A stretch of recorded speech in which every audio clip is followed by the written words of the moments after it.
Vous écoutez le Single Cast, l'émission qui parle de rhum sans gueule de bois, toutes les 2 semaines sur iTunes et Spotify. Bonsoir mesdames et messieurs, bienvenue dans ce Single Cast, le podcast qui parle de rhum sans gueule de bois. Je suis mes chers collègues Roger Caroni, Laurent Cuvier et Lop à la Poussette et Géry Gitani qui sont avec moi comme tous les mois pour cette énième émission. Messieurs, est-ce que vous allez bien? Ça va bien. Ça va. Ouais, très bien. Ça va. Ça va. Le confinement fait du bien, on se repose, on fait des siestes, ça va. Voilà, tout le monde est en confinement. C'est donc une émission en confinement qu'on vous propose cette semaine avec un sujet un peu particulier qui va être la différence entre les single casques, avec un K et non pas avec un T, et les blends, ou devrais-je dire en bon français, les assemblages. Alors, un single casque, un assemblage, qu'est-ce que c'est? Géry, est-ce que tu peux nous en dire un peu plus? Oui, effectivement, le single casque, c'est simplement le fait d'embouteiller un fût, et uniquement ce fût. Alors, souvent, les gens, ils confondaient single cask, ils pensaient que single cask, ça veut dire que le rhum, il restait dans le même fût pendant tout son vieillissement. Ben non. Le rhum, il peut avoir été assemblé auparavant, et c'est le fût de la dernière période de vieillissement. On va choisir un fût. Le maître de chai va choisir un fût parce qu'il va estimer que ce fût-là, il a quelque chose de plus que les autres, et il va embouteiller ce fût qui va donner un certain nombre de bouteilles. C'est une tradition qui vient du whisky. Alors qu'un assemblage, de son côté. Un assemblage, comme son nom l'indique, c'est plusieurs fûts, même quand c'est un millésime, c'est plusieurs fûts de cette année qui seront assemblés, c'est-à-dire qui seront mis dans un foudre et qui vont être embouteillés et qui va donner des milliers ou des centaines de bouteilles. Voilà. Donc voilà, le décor de cette émission est planté. Nous allons revenir sur ce sujet très rapidement dans quelques instants, avec pas mal de questionnements, pas mal de préjugés qu'on peut avoir par rapport à ça. Mais avant ça, il me semble que notre cher Roger Caroni a quelques informations pour nous, des plus croustillantes en termes de nouveautés. Roger, nous t'écoutons. Exactement. Niveau embouteillage, embouteilleur indépendant, je ne sais pas si vous connaissez Rhum Artisanal, à mon avis Benoît connaît. Oui, exactement. Un embouteilleur allemand qui nous a proposé il y a peu un très vieux Enmore de 1994. Il y avait également un Hamden de 35 ans, il me semble, il n'y a pas longtemps. Ils avaient fait un Hamden de 35 ans aussi. Ah ouais. Et là, ils viennent de proposer un Hamden de 21 ans d'âge qui aurait passé les 2 dernières semaines de sa vie dans le fût du Enmore, justement. Alors, okay. On nous a expliqué une petite histoire. Moi, à mon avis, je pense que le truc était peut-être un peu serré, donc on l'a bien arrondi, à mon avis, dans un fût de Enmore bien gras. Mais apparemment, c'est super bon. Donc, du coup, j'ai réussi à choper un petit sample. C'est du vieillissement continental ou... C'est du continental. Hein. Enfin, oui, dans leur cas, pour le Hamden, c'est probablement que du continental, parce qu'à mon avis, en 98, Hamden envoyait directement en Europe sans vieillissement.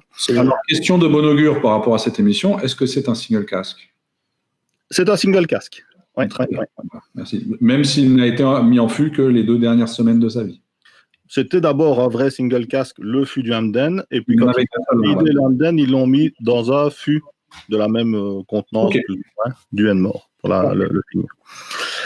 Niveau blog, Durham nous revient depuis longtemps et nous revient avec une interview très intéressante du responsable de la production de chez Demerara Distillers Limited. Donc c'était une interview qui avait été conduit par Matt, j'oublie tout le temps son nom, voilà. Et du coup, Cyril l'a traduit, donc c'est super intéressant. On y apprend entre autres que jusqu'en 2004, on vieillissait de temps en temps avec du caramel dans le fût, chose que personne n'avait jamais remarqué sur certains Demerara, et qu'apparemment ils ont arrêté. Donc voilà. Apparemment maintenant ils le mettent à la fin, parce que les vignes de barrel. J'ai senti une certaine ironie caramélisée dans tes propos. Légère. Mais bon, voilà. Donc apparemment ils gardent le caramel. Mais c'est pour après. C'est vrai qu'il faut lire cet entretien parce qu'il y a quand même pas mal de... Oui, c'est assez comique quand il parle de la magie du vieillissement et qu'il parle de caramel la phrase d'après, quoi. Enfin, soit. Ça reste quand même de bons produits dans l'absolu. Hein. Oui. On est quand même loin de Don Papa ou autre diplôme. Ça reste quand même des choses souvent très bonnes. Après, il faut voir le prix auquel on le propose. Je ne sais pas si on avait évoqué les 2 derniers finishes de chez HSE. On en avait parlé rapidement en fin d'émission sur les finishes. Depuis, ils sont sortis officiellement. Donc, il y en a un qui est un finish. Donc, c'est 2 finishes de whisky. Il y a le finish Roselier, qui est un whisky français, et un Islay qui vient de chez Kilchoman. Kilchoman. Eh ben, ça me fait plaisir que tu dises Kilchoman parce qu'il y a CH comme dans Chamarel. Et donc voilà, c'était le petit piège. Ah, mais c'est pas français, c'est pour ça. Ah oui, ben, j'imaginais bien qu'il y avait une bonne raison. Mais bon, ça. Wild Parrot, l'embouteilleur italien, nous a fait 2 embouteillages uniques pour venir en aide au nord de l'Italie durement touché. Donc, ce sont 2 embouteillages qui vont être proposés au tirage au sort. Donc, chaque personne peut acheter un ticket. Et le tirage au sort a eu lieu hier, donc samedi.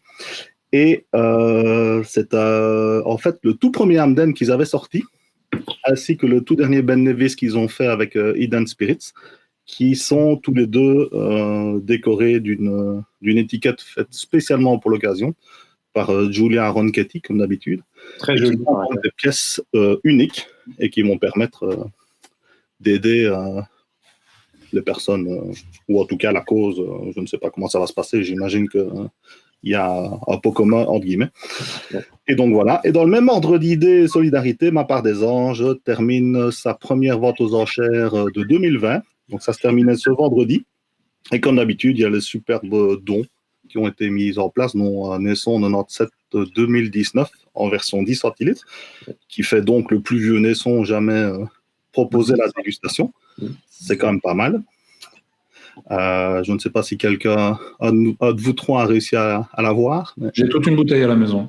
Ah ben voilà, tu fais des petits vieux avec. Moi, j'avais mis un maximum de 4000 et je ne l'ai pas eu. Ah, c'est des choses qui arrivent. C'est des choses qui arrivent. Petite exclusivité. Rhum de luxe, l'embouteilleur danois, qui vient nous sortir d'Amoiseau de 1995. Ou à Bellevue, je ne sais pas, je ne sais plus exactement lequel c'est, mais en tout cas c'est Guadeloupe, va nous préparer un Caroni 1998 pour les prochaines semaines. Donc ça, on vient de me l'annoncer aujourd'hui. Donc un nouveau Caroni, il en reste encore un petit peu, même en continental. Sera prévu, à mon avis, pour beaucoup de couronnes danoises, mais en tout cas, ce sera un Caroni 98 du marque HTR, m'a-t-il dit. Et nous avons appris ce lundi que New Grove nous préparait un cuvée Émotion, qui est un New Grove de 1969, qui devait sortir pour le Rumfest, mais qui sortira du coup un peu plus tard. Plus tard, voilà. Merci Roger pour toutes ces informations croustillantes. Nous allons donc revenir au sujet du jour, avec tout d'abord un gros questionnement que je pense la plupart de nos auditeurs doivent avoir aussi. Un single cask est-il forcément meilleur qu'un blend ou qu'un assemblage? D'ailleurs, j'ai l'impression qu'il y a un peu ce mythe qui court au-dessus de cette histoire avec, oui, si c'est un single cask, donc un fût unique, c'est forcément meilleur, c'est plus fort, c'est moins sucré ou pas sucré du tout, c'est plus rare. Donc voilà. Enfin, voilà. On va peut-être essayer de tirer ça au clair. Et je vais proposer à Laurent tout simplement de prendre la parole et de nous donner son avis sur le sujet. Tu fais bien de le dire, il y a pas mal de raccourcis ou d'incompréhension, on va dire, sur ce que peut être un single cask, c'est dur maintenant, puisque beaucoup de gens vont faire le rapprochement entre single cask, brut de fût, ils vont tout de suite avoir l'idée que c'est un produit plus rare, de meilleure qualité, puisqu'il a été moins touché, entre guillemets, par la main de l'homme, il est plus nature, il est plus brut. Certaines de ces idées ne sont pas complètement idiotes, mais de penser que c'est systématiquement le cas, ça c'est faux, évidemment. Je regardais moi un peu mes bouteilles, alors surtout de rhum agricole aujourd'hui, pour voir un peu ce que j'avais. Alors il se trouve que j'ai à peu près moitié-moitié. Quand je vois là, je les ai juste en face de moi, un bel assemblage, un des derniers que j'ai acquis, c'était le Bois d'Inde de chez Trois-Rivières, par exemple. Bon. Oui. Bah, ça, c'est un de la série des 3 que Daniel Baudin avait sorti, que Trois-Rivières avait sorti. Et moi, il me plaît beaucoup. Mais c'est vrai qu'il est doux, enfin doux. On reste sur de l'agricole, évidemment, mais il est plus doux, il est peut-être moins caractériel que des single casques, dans une pipe. Bien souvent, pour moi, la maison ou l'embouteilleur qui va sortir un single casque va le faire dans l'idée d'avoir une expression unique et un peu caractérielle, avec du tempérament, avec une vraie identité, on va dire. Et cette identité va souvent être, mais ça c'est un choix et il n'est pas du tout systématique, il va souvent être à plus fort degré, en brut de fût ou pas, mais souvent à plus fort degré que des assemblages qui vont souvent sortir, encore une fois je dis souvent, je ne dis pas tout le temps, 42, 43, 44, etc. Donc l'idée systématique de se dire que le single casque est plus fort, plus goûtu, etc., est fausse, dans le sens où c'est pas tout le temps le cas, mais c'est un réflexe qui est pas idiot à avoir. En gros. Ça vient de l'expression aussi brut de fût, quoi. Single casque, fût, les gens font. Ouais. Il y a des amalgames qui sont faits à ce niveau-là. Voilà. Ça, ouais. Single casque strength, pourrions nous dire. Voilà. Donc en effet, alors si ce n'est celui-là, après je vais avoir un Saint James Confrérie du Rhum. À côté de ça, j'ai un Lamoni chez Chantal Comte, qui est aussi un. Alors, Saint James Confrérie du Rhum, qu'il faut quand même spécifier, ouais. Qui est comment dire ? C'est un assemblage, non ? C'est un single casque ? Assemblage. Je dis de la merde. Voilà. Voilà. Tu vois, c'est typiquement. Alors, tu vois, moi-même, j'ai été victime des idées reçues, dans le sens où il peut très bien y avoir des assemblages comme celui-ci, qui ont une vraie grosse identité, qui ont une vraie grosse puissance. Pour autant, c'est un assemblage. Alors, c'est peut-être une exception dans le monde des assemblages. Mais en fait, des assemblages, là, pour le coup, c'est un assemblage de plusieurs fûts de 2003. Voilà. D'exactement 3 fûts, en fait, de 2003. Voilà. Maintenant, à côté de ça, c'est vrai que du côté des embouteilleurs indépendants, on a plus souvent l'habitude d'avoir un single casque pour plusieurs raisons. La petite raison commerciale qui dit que le gars est tombé amoureux de ce fût-là en particulier sur les 103 000 qu'il a goûté. Et en fait, c'est juste parce que d'un point de vue économique, il n'avait pas les moyens d'en acheter 6 d'affilée du même truc. Donc, la plupart des embouteilleurs indépendants sortent des single casques. Et là, on n'a pas du tout la même approche qu'une distillerie qui, elle, va sortir un single casque, comme tu le disais, pour sortir quelque chose qui sort des sentiers battus ou qui n'aurait peut-être pas sorti en temps normal. Tandis que l'embouteilleur, à moins d'avoir les reins solides, a du mal à faire des assemblages de plus de 3-4 fûts, quoi. Ouais. Donc, c'est suivant qui le sort, je pense qu'il faut faire un peu plus attention. Quand c'est une distillerie qui le sort, ça peut être plus intéressant, plus qualitatif, je vais dire. Même si une distillerie peut sortir un single casque, bien pour vous aussi, mais c'est plus rare, je pense. Ça, puis derrière, on va avoir un phénomène également où on peut avoir des partages de fûts. C'est-à-dire qu'on a plusieurs entités commerciales qui vont se partager un fût, voire même des embouteilleurs indépendants qui vont proposer des embouteillages nominatifs pour une boutique, pour un groupe, peu importe. Et en termes, parce que financièrement, économiquement ou d'un point de vue organisationnel, ce n'est pas possible qu'une entité prenne un fût entier, le fût va être partagé entre plusieurs entités. Je sais qu'il est arrivé à Plantation de faire ça. Compagnie des Indes aussi, il me semble. La Compagnie des Indes est très habituée à faire ce genre de choses pour différentes boutiques ou cavistes. En Belgique, par exemple, on en a plusieurs comme ça. J'imagine qu'en France aussi. Et là, c'est vrai que c'est un peu plus embêtant une fois que ce n'est pas indiqué. Parce que si on voit Guyana 2003, on se dit « Ah, j'aime bien les Guyana ». T'en vois 2, en fait, c'est le même fût qui est peut-être partagé. Donc, des fois, c'est indiqué, sélectionné par, puis tu as 3-4 noms. Et des fois, c'est pas marqué. Tu as un nombre de bouteilles qui paraît très, très petit, mais c'est vrai que le lambda, entre guillemets, qui débarque et qui voit ça, il se dit « Ah, c'est bon ». Puis il voit un deuxième de la même distillerie de la même année, et on va peut-être pas regarder si c'est pas le même degré et si c'est pas le même genre de nombre de bouteilles. Là, c'est peut-être plus embêtant parce que pour moi, on n'est plus trop sur l'appellation d'un single casque parce que même si ça vient du même fût, c'est embouteillé 2 ou 3 fois. C'est un quart de fût, un demi-fût. Voilà. Ouais, c'est plus gênant, surtout si les sélectionneurs ou où les magasins, entre guillemets, qui le vendent sont assez proches d'un point de vue localité plutôt. Ouais. Là, c'est plus embêtant parce qu'effectivement, tu peux te retrouver avec deux produits qui sont exactement les mêmes, quoi. Je prends un très bon exemple. Les 2 premières cuvées de la confrérie du rhum, si vous vous souvenez bien, c'était un Barbade 2000 et un Guadeloupe 98 avec donc du jus qui venait du rhum qui venait de chez Cher, donc aux Pays-Bas, et le Barbade 2000 de mémoire, il y avait 56 bouteilles d'un demi-litre. Ouais. Donc, en gros, c'était 25 litres, 28 litres de ce jus-là. On est d'accord qu'il n'y a pas de fût de Barbade 2000 qui faisait 28 litres. Bien sûr. Or, à la même époque, on a vu un grand nombre de Barbade 2000 sortir et fleurir d'un peu partout chez tout le monde, tout simplement parce que c'était des fûts un lot de fûts qui avait été partagé et divisé, redivisé, subdivisé entre les différentes entités et embouteilleurs indépendants. Et pareil pour le Guadeloupe 98, où on en a vu fleurir des milliers par après. D'à peu près tout le monde, alors que nous, là c'était 104 bouteilles de mémoire qui avaient été embouteillées au nom de la confrérie du rhum.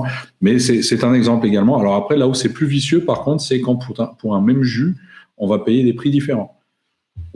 C'est vrai aussi. C'est une des conséquences. C'est-à-dire qu'on partage un fût, ok, et il y a une entité qui va vendre son jus plus cher que l'autre, alors que d'un point de vue produit, on est sur exactement la même chose. Alors le packaging peut changer, certes. La marque que ça représente, peut-être, c'est ça qui va surtout faire le prix, je pense. Mais d'un point de vue produit, on est sur un produit identique. Ouais. Il faut voir le territoire sur lequel c'est vendu aussi. Niveau prix, ça peut vite varier.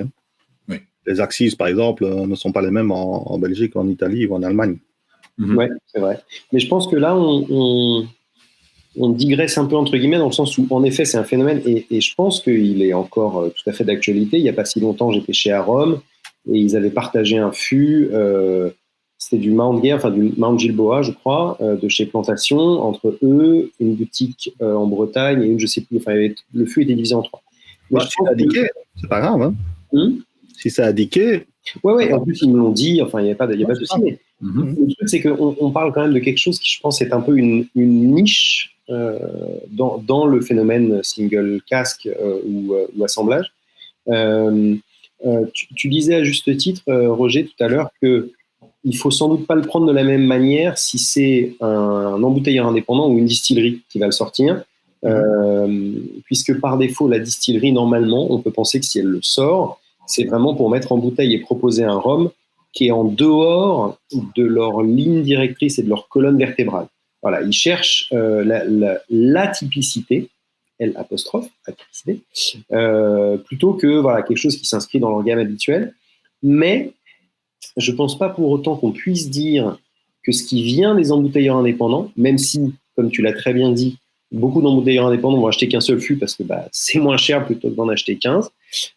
Mais il y a quand même un certain nombre d'embouteilleurs qui eux-mêmes ont peut-être un peu cette même réflexion que la distillerie et que le maître de chai, par exemple, et ils vont chercher un bien sûr, exceptionnel. Voilà. Donc après, c'est ça. Dit que c'est pas bon. La plupart des single casques sont souvent très intéressants. De fois, ça va beaucoup défendre.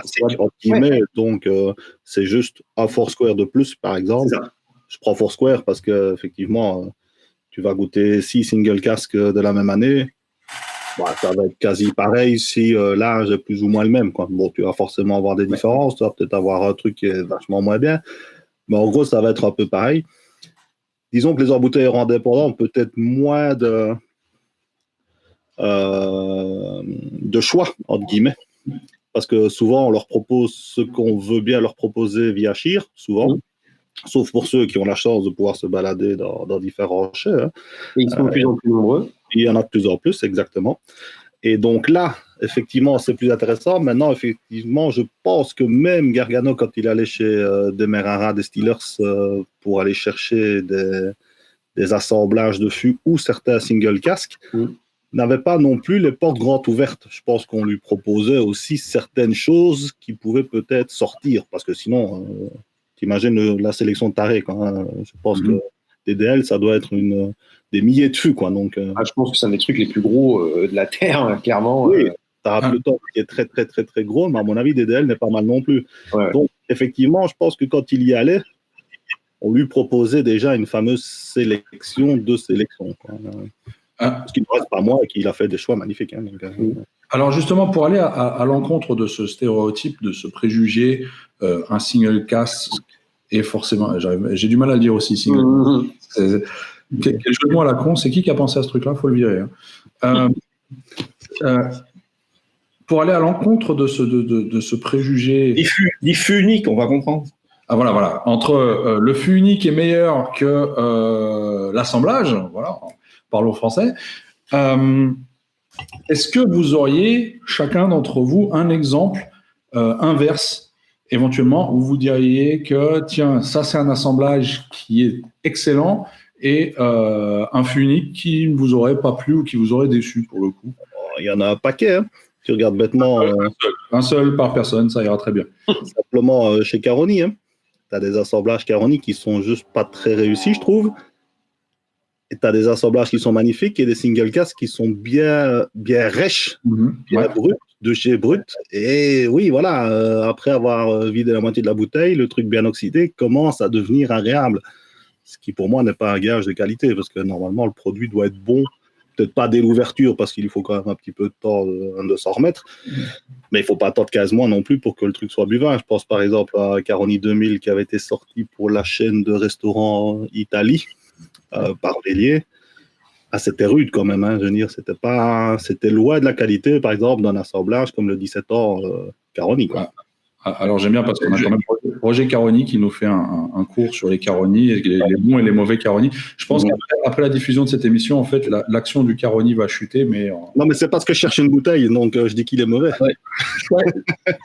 Je pense qu'il faut pas faire de généralité. Je veux juste revenir sur un point. Souvent, on pense single casque, bout de fût. C'est pas forcément le cas. On a des assemblages qui sont bout de fût, qui sont pas des single casques et qui sont excellents. Si on prend par exemple la cuvée Confrérie La Monique qu'on a faite, qui est un assemblage puisque c'était 2 fûts. Oui, comme on l'a dit, oui. Et vous l'avez, je sais pas, il y a eu une coupure, si vous l'avez mentionné. Là, on se retrouve avec un assemblage bout de fût qui était, à mon avis, excellent et qui est peut-être meilleur que certains single casques qui ont été faits par la suite. Après, c'est une question de goût personnel, mais c'est pas systématique. Non. Hein, si on prend un rhum tout simple comme le Smith & Cross, qui est, on peut considérer comme un bout de fût, puisqu'il est à 57 degrés, il tient quand même bien la route par rapport à certains single casques qui sont un petit peu en dessous. Ouais. Hein, donc, il y a juste un truc aussi, c'est que évidemment la plupart des rhums qui sortent sont des assemblages. Enfin, les single casques sont une exception en termes de volume, puisque toutes les gammes classiques de toutes les maisons de rhum, c'est des assemblages.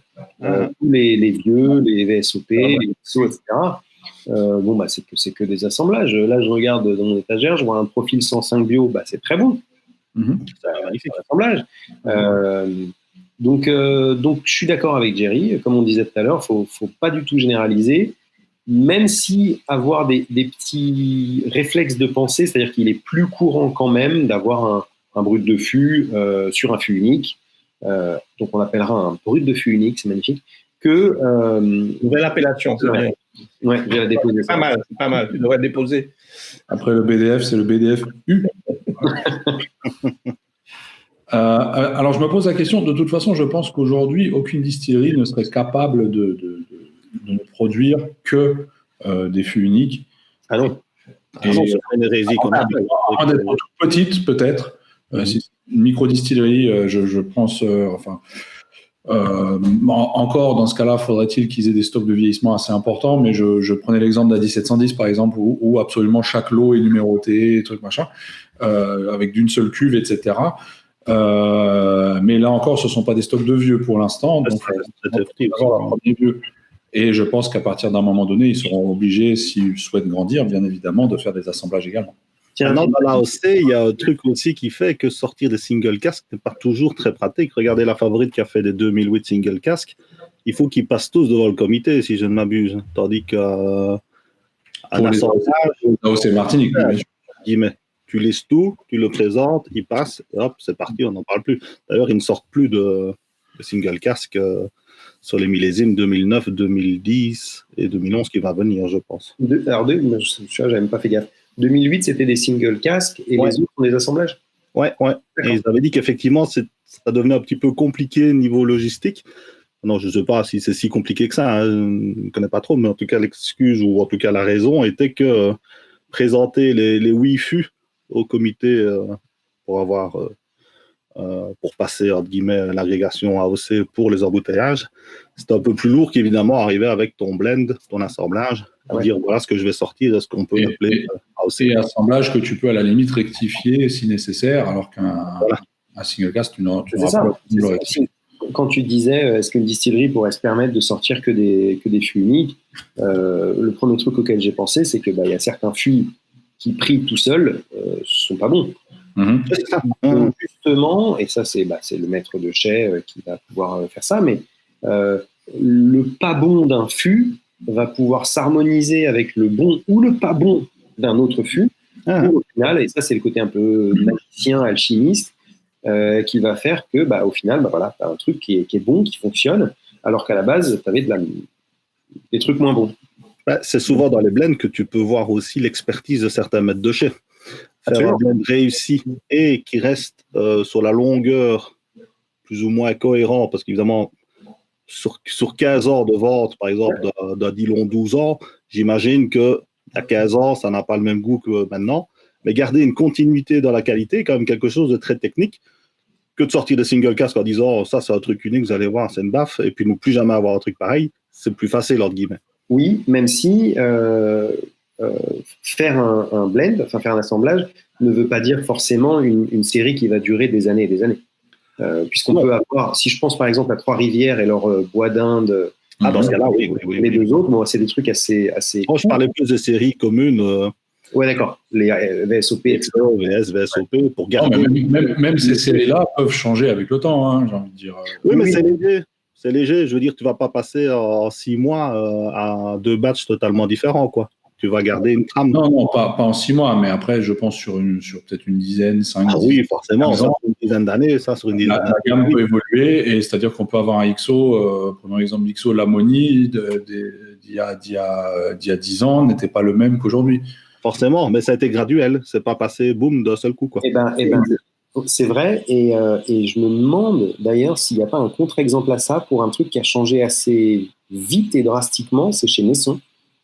Où justement, quand ils ont sorti leur nouvelle gamme classique, on va dire, avec bon, il y avait le profil 105, mais ça c'est déjà un peu spécial, mais leur VO, enfin leur vieux, et puis leur XO, il était extrêmement différent des anciens. Et d'ailleurs, je crois quand ils en parlent, ils expliquaient que les âges avaient changé, les degrés avaient changé. Et si je dis pas de bêtises, Grégory, si tu nous regardes, il y avait eu pas du tout un changement graduel, mais un truc un peu plus brutal. Alors, oui, ils avaient changé la recette. Je préfère infiniment les nouveaux que les très anciens. Enfin, très anciens. Les anciens vieux et les anciens très vieux. J'aime beaucoup la nouvelle gamme, alors que l'ancienne ne me plaisait pas trop. Voilà. Pour le XO Foolproof, quand ils ont sorti le nouveau XO Foolproof, c'était un millésime 2006, et le deuxième batch n'était plus millésimé. Donc je pense que gustativement, ça se remarque aussi, même dans les tout derniers batchs des XO. Après, c'est un XO Foolproof, donc est-ce qu'on peut prendre ça comme une série qui rentre dans la série ou quelque chose sur le à côté? Ce qu'il y a, c'est quand on appelle quelque chose XO, habituellement, ça veut dire qu'on reste dans une gamme. Et là, c'est clairement différent. Ouais. Il y en a trop peu en série. Voilà. Ils vont changer à chaque nouveau batch. Après, c'est logique, mais c'est petit, quoi. C'est spécial. Alors, sinon, en parlant d'assemblage réussi, qui, je pense, a mis d'accord beaucoup de personnes il y a de ça quelques années, et on en avait d'ailleurs parlé avec Roger en préparant le sujet de cette émission, est-ce que vous vous souvenez du Papalin? Ouais, c'était pas bon. Tu n'as pas aimé le Papalin? Ah non. Ah, vraiment pas? Ah non. Pour moi, c'était un truc... alors, je suis désolé, j'ai l'impression d'être le seul, mais non, pour moi, c'était un truc... Tu es le seul sur toute la planète à ne pas avoir aimé le Papalin. Je trouvais que les différentes origines ne s'alliaient pas particulièrement bien entre elles. on tombait un peu sur un truc bâtard qui était pas méga agréable. Mais allez-y. Moi, je dois dire que quand le Papalais est sorti, donc il y a déjà quelques années de ça, ma culture rhum était surtout basée sur des rhônes, et mon caviste me l'avait conseillé à l'époque. Ça a été une très belle passerelle pour moi, pour passer du rhum un peu sucré à un truc plus robuste, parce que tu avais du Caroni 12 ans qui servait vraiment de colonne vertébrale pour avoir un truc un peu plus robuste, parce qu'il n'était peut-être pas possible pour moi de passer d'un Curum, par exemple, X 12 ans ou 15 ans, à un Oud Vlucht ou à un Enmore-Portmore, tu vois. Pour moi, le Papalin a vraiment été la passerelle entre le Rhône grand public que je pouvais trouver en grande surface ou dans certains cavistes, vers des choses beaucoup plus pointues. Et donc, de mon côté, moi, le Papalais a été très important dans ma culture rhum, entre guillemets. Ça a été mon premier contact avec Caroni. Et je trouvais ça très réussi, par contre. Maintenant, c'est vrai que si tu arrives déjà avec un certain bagage, entre guillemets, et que tu tombes sur le Papalais, oui, tu peux dire, à mon avis, que c'est peut-être un peu un flop. Je pense qu'il faut voir ça comme à l'époque où on était débutant, entre guillemets. Voilà, je pense que le Papalin a été même volontairement sorti dans ce but-là pour amener les gens vers des profils typiques de chez Vellier, de ce que Vellier a fait depuis. Et déjà de 1, la bouteille noire était accessible, parce que le Papalin, quand c'est sorti, ça coûtait une 50aine d'euros de mémoire. Même pas, 38, je pense. 38, 40. C'était pas très cher. Et surtout, en fait, ce qui était impressionnant avec le Papalin, je pense, chose que toi, Laurent, tu vas peut-être reprocher, c'est que là, on parle d'un assemblage, mais même pas un assemblage de la même distillerie, ni même du même pays, mais on parle carrément d'un assemblage d'origines différentes. Absolument. Avec des vieillissements dans des fûts de démarrage de Caroni. C'est ça. Donc, on est vraiment sur un concept assez farfelu. Et donc, c'est ça que je pense a peut-être plu ou permis à ce que ça plaise à pas mal de monde à l'époque et ce qui a fait son succès. Et je serais très intéressant. Alors, la dernière fois que j'en ai bu, ça doit remonter à pas mal d'années.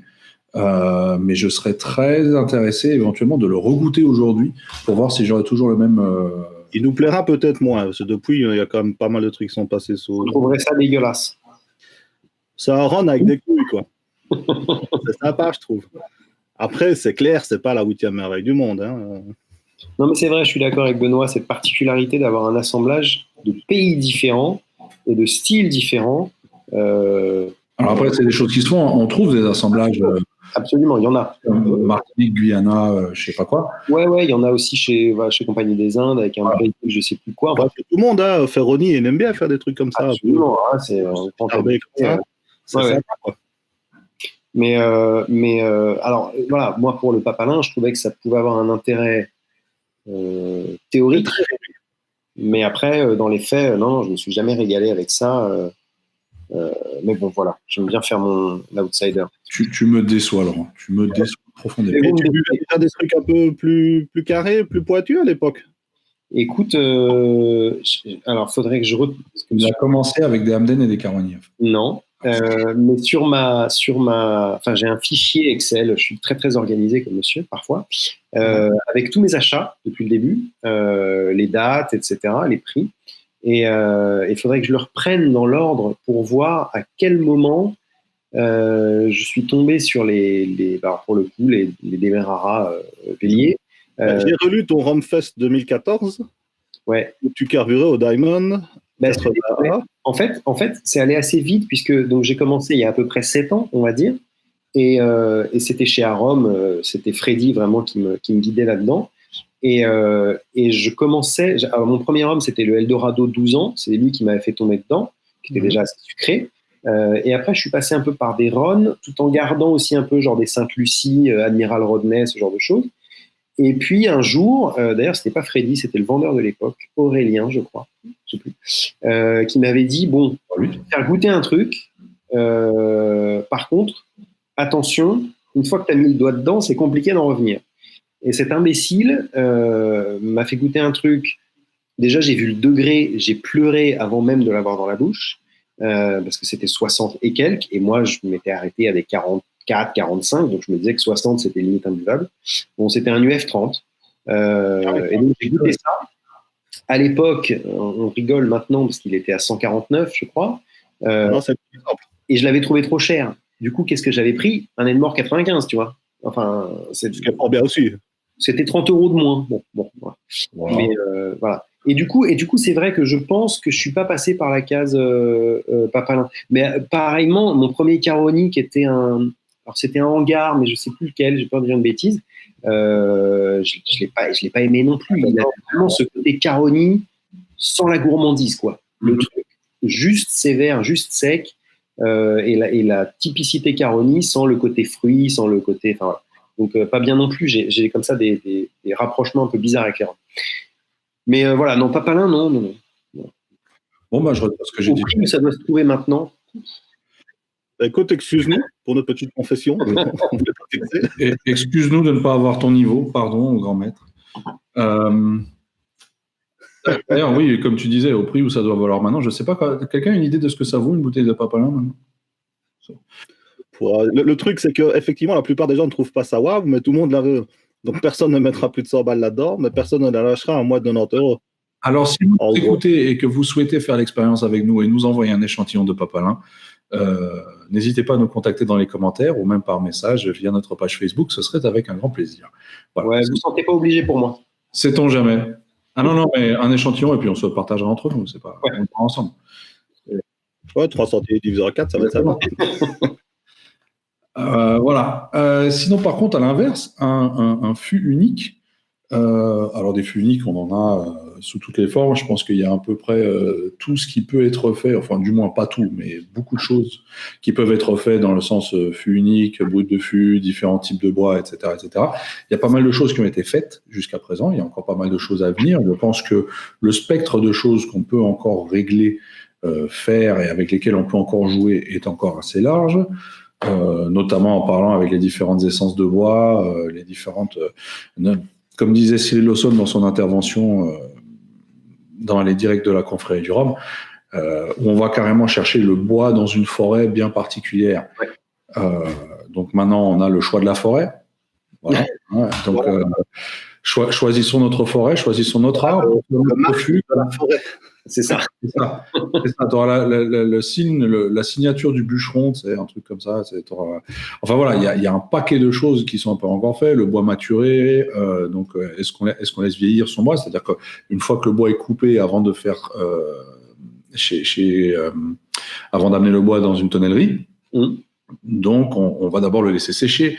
Et là, en fonction du nombre du temps qu'on laisse sécher, qui peut être plus ou moins long, bah, le goût va changer par la suite aussi. Je sais qu'il y a des distilleries actuellement, que je ne peux pas révéler malheureusement, mais qui font des essais là-dessus, qui sont juste stupéfiants, où on te dit que voilà, ça c'est un rhum, je dis n'importe quoi, de l'année 2016, qui a été mis dans un fût composé de douelles qui ont séché pendant 24 mois. Et à l'inverse, on a un rhum de la même année, donc le même rhum, mais qui est dans un autre fût depuis le même temps, mais c'est juste que les douelles là, le bois a séché pendant 5 ans. Et on te fait goûter les deux au même degré, et tu te dis, ah oui, mais c'est deux choses complètement différentes, juste parce que le bois a vieilli entre-temps lui aussi de son côté. Enfin, ça rentre vraiment dans... Du coup, ça élargit énormément le spectre, le champ des possibles. Ouais. Mais après, il y avait la même chose quand j'étais passé chez La Favorite, où il y avait plusieurs fûts. Alors, c'était pas le repos du bois, mais c'était le type de chauffe. Pareil. Voilà. C'est comme le profil 105 et 107 chez Nesson. Exactement. Et puis, c'était entre la durée et la chaleur, quoi. Bah, ça donne des trucs tout à fait différents, évidemment. Donc, encore un facteur de particularité des rhums. Après, il y a un truc que je voulais demander à Jerry, parce que peut-être qu'il pourrait nous éclairer là-dessus, c'est, je ne l'ai pas en tête, dans l'AOC, un single cask, est-ce que ça doit avoir un âge minimum? Tu peux sortir un single cask sur un élevé sous-bois, tu peux sortir un single cask qu'à partir d'un XO, est-ce que ça te parle? Ça, de mémoire, c'est pas précisé. D'accord. Je ne pense pas non plus. Non. Comme généralement, ce sont des single casks qui sont des millésimes. Ouais. Les millésimes, il doit avoir un minimum de 6 ans. Ouais. D'accord. Parce que maintenant, on a des exemples de single cask qui font moins de 6 ans. Là, de mémoire, je n'en ai pas. Je pense que pas sur la Martinique, quoi. Oui, parce que tu as le dernier Worcy Park pour la maison de whisky. Ça non, je parlais dans le cadre de l'AOC. Dans le cadre de l'AOC, non. À mon avis, non. Ça ne me dit rien. Non, je pense pas. Je ne connais pas. C'est peut-être une piste à creuser. C'est on va avoir les 3 prochains véliers. C'est de 2016. Exact, ce sera des VO. Est-ce que c'est des single cask? Sinon, on a le single cask, le fût unique de Longto pour la confrérie du rhum en fin d'année, mais qui lui fait 6 ans cette année. Donc déjà, on est de nouveau sur un ordage. Dans ce cas précis, oui. Après, moi, je veux juste revenir, c'est peut-être un peu réitérer ce qu'on a dit, et puis vous allez me dire que je suis bloqué sur la Martinique, et encore plus... bloqué sur la Martinique, Laurent. Merci. Trois-Rivières-Lamonie, parce qu'on en a pas mal parlé, mais je trouve vraiment le boulot qui est fait là-bas intéressant, parce que depuis quelques temps maintenant, ils nous sortent tous les ans des fûts uniques, avec des profils assez différents. Mais à côté de ça, il y a des assemblages qui sont bien foutus, alors sans parler du haut de gamme, mais par exemple les triples millésimes, moi je trouve le dernier qui a intégré le 2010 parmi les deux autres, je le trouve très bien, très bon, pas si simple que ça, c'est déjà un mélange de 3 millésimes, donc il y a de la place pour de la complexité. Donc ça c'est le côté Trois-Rivières, et le côté Lamonie, alors le côté Lamonie, moi c'est plus, j'ai un peu fait une fixette sur les derniers embouteillage de chez Chantal Comte, enfin surtout le 2001 et le 2006, que je trouve vraiment très réussi à ça. Pour moi, ça fait partie des meilleurs agricoles que j'ai bu. J'ai dit, ces derniers temps, splendide aussi. Hein. C'est vrai. 3 ans Arbre du Voyageur, c'est quelque chose de fou. Hein. Alors moi, je suis pas fan. C'est plus boisé, c'est plus jeune. Moi, je trouve sec. C'est comme le Lamonie de chez Excellence Rhum. Je veux dire, c'est très typé. Absolument. Mais je trouve que ça passe d'équerre. Après, oui. Je suis pas tout le temps un grand fan du boisé, mais là, c'est vraiment bien fait. Ouais. Bon, c'est une question de goût, hein, mais... Roger part du principe que tout ce que tu vas aimer, de toute façon, Laurent n'aimera pas. Voilà. Ouais, mais c'est pour ça qu'on est dans 2 coins séparés sur l'écran, je pense. C'est très bien, c'est très bien. On est aux antipodes, paf. Voilà. Donc c'est super intéressant parfois d'avoir le travail de la distillerie et de la maison elle-même, et parfois avoir on va appeler ça un bon sélectionneur, plus qu'un bouteilleur indépendant, va pouvoir nous montrer des facettes et donner des profils organoleptiques qui vont être encore différents et qui peuvent vraiment atteindre les sommets. Et je trouve vraiment que ce 2001-2006 Chantal Comte pour Lamonie sont proches de la perfection et dans des styles très différents. Et à côté de ça, voilà, des assemblages... par exemple chez Trois-Rivières comme le triple millésime qui vaut une 50aine d'euros, c'est pas la mer à boire, qui peuvent être vraiment très très bien, sans même parler des VSOP pareil Trois-Rivières Lamonie que je trouve hyper facile d'accès, qui peuvent servir de passerelle et de point d'entrée sur les agricoles. Donc ça reste très gourmand, très accessible.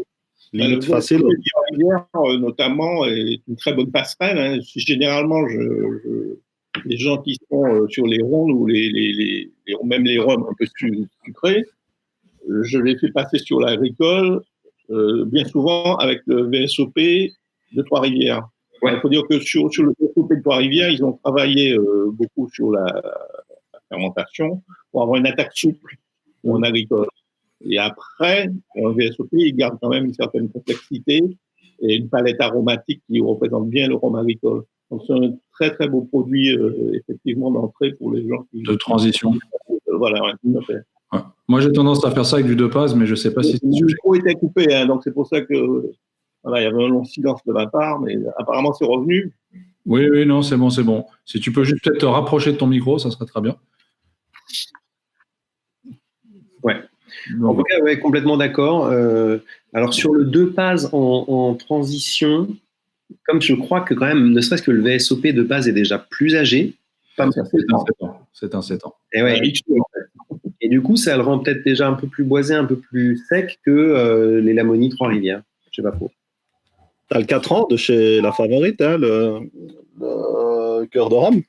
Hyper gourmand ce truc. Hein. Pour un rhum de 4 ans, c'est un assemblage qui passe vraiment très bien, je pense, pour la personne qui voudraient, c'est une très belle passerelle aussi parce que tu tombes sur un rhum 100% agricole, la Favorite, mais très rond, très gourmand, très facile à déguster. Après, c'est pas le truc le plus complexe de la planète, ça on est bien d'accord, mais je trouve que c'est une belle réussite aussi. Enfin, il faut aller voir aussi dans les jeunes. De même que Fleur de Canne vieux de Saint-James, qui est un petit peu sous-estimé, un rhum qui est très agréable et qui est très accessible. Ah ouais. Un peu plus vanillé, moins boisé que le Saint-James, auquel on a ce côté bois le plus souvent, boisé. Là, sur le Fleur de Canne, c'est un peu plus fruité. Ouais. Très bien. Je pense qu'on va conclure sur cette note-là, si ça vous va, messieurs. On va juste... Oui, je savais que Laurent allait me couper pour dire... Ah ouais, parce que ça tient une tradition. Un truc à dire. Il n'est pas d'accord. Non, alors non. Maintenant que j'ai pas dit c'est fini... C'est vrai, je suis pas d'accord. Il va pas dire. L'émission, voilà, je suis pas d'accord. Voilà. Single casque, parfois, il faut quand même un petit peu juste se méfier du côté... mercantile, marketing, machin, parce que quand tu vois par exemple les derniers Hamden single casque, en plus qui sont sortis un peu partout dans le monde, où les gens du coup ils ont fait en mode Pokémon, j'essaie de les attraper et puis je contacte les gens, machin, tout ça, et il y en a. Alors, j'ai eu la chance, merci encore aux gens qui m'ont invité, de faire une petite dégustation des 6, si je ne dis pas de bêtises. Il y avait entre autres Olivier Scars qui était avec moi. Et franchement, il y en a que j'ai trouvé pas bon, quoi. Alors, je sais pas quel est le but de la manœuvre. C'est-à-dire, est-ce que c'est juste la thune, voilà. Est-ce que c'est sur Hamden?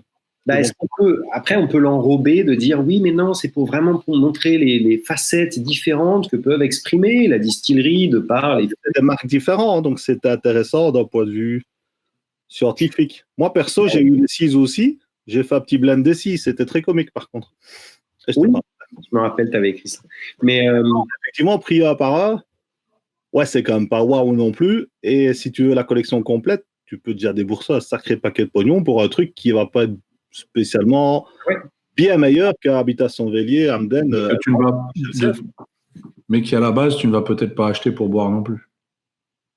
Il y en a qui le font, et il y en a beaucoup plus qui le font effectivement pour coffrer. Comme monnaie d'échange, comme ouais. Mais donc oui, et puis il y en a plein d'autres qui vont sortir encore. Je suis pas. Alors c'est peut-être aussi parce que Hamden, je suis sensible que assez rarement. Ça peut m'arriver d'en avoir que j'aime beaucoup, mais voilà, il faut pas oublier cette notion dans le single casque qui est vraiment de se dire chaque bouteille est unique. Du coup, ça vaut le coup de les choper chacune. Du coup, allez-y, déboursez de l'argent. Et d'ailleurs, je vais vous le vendre un peu plus cher. Là, clairement, ce n'est pas des sélections des meilleurs fûts de Hamden. Non. Vraiment, il me faut les 6 marques différentes. J'en prends un où on a un peu blendé, on a dit que c'était le seul du warehouse. C'est très bien, hein. Mais ça ne reste pas non plus un travail de sélection de fou, à mon avis. Hein. C'est plus qu'une commande, il me faut 6 fûts, quoi. Enfin, à mon avis, après, j'étais pas là, mais... Très bien. Laurent, comme tu es si bien lancé, tu peux peut-être également enchaîner avec ton petit conseil dégustation du jour. Alors, c'est parti. Un conseil, alors c'est pour faire suite à un commentaire qu'on a eu une paire de fois dans les auditeurs qui nous ont demandé un petit peu au niveau de la conservation des bouteilles. Donc, on touche à la dégustation dans le sens combien de temps peut-on déguster dans de bonnes conditions une bouteille ouverte de rhum. Une bouteille de rhum, de spiritueux en général d'ailleurs, hein, contrairement à une bouteille de vin, peut se garder heureusement bien plus longtemps, parce que s'il fallait vider une bouteille de rhum en 2 jours, on serait mal très souvent. Donc, très important à la verticale, sinon l'alcool va bouffer le bouchon, donc il ne faut pas. Donc à la verticale, plutôt à l'abri de la lumière, plutôt à température ambiante, donc c'est rien de bien compliqué. Quant à la durée de vie du rhum dans de bonnes conditions dans la bouteille, elle va dépendre grandement du volume de liquide et donc du volume d'air, inversement proportionnel, qu'il y a dans la bouteille. Et s'il y a un truc que vous devez garder en tête, c'est on dit bien souvent à partir de quand vous êtes plus qu'à 1/3 de liquide dans la bouteille, il faut vous dépêcher. Alors vous dépêcher, ça veut dire quoi? Ça veut dire essayer de le boire un peu plus rapidement.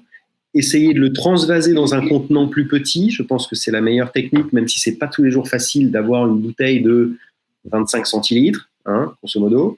Il y a d'autres techniques, mais dont je suis pas fan. Par exemple, mettre des billes en verre dedans pour faire remonter le niveau.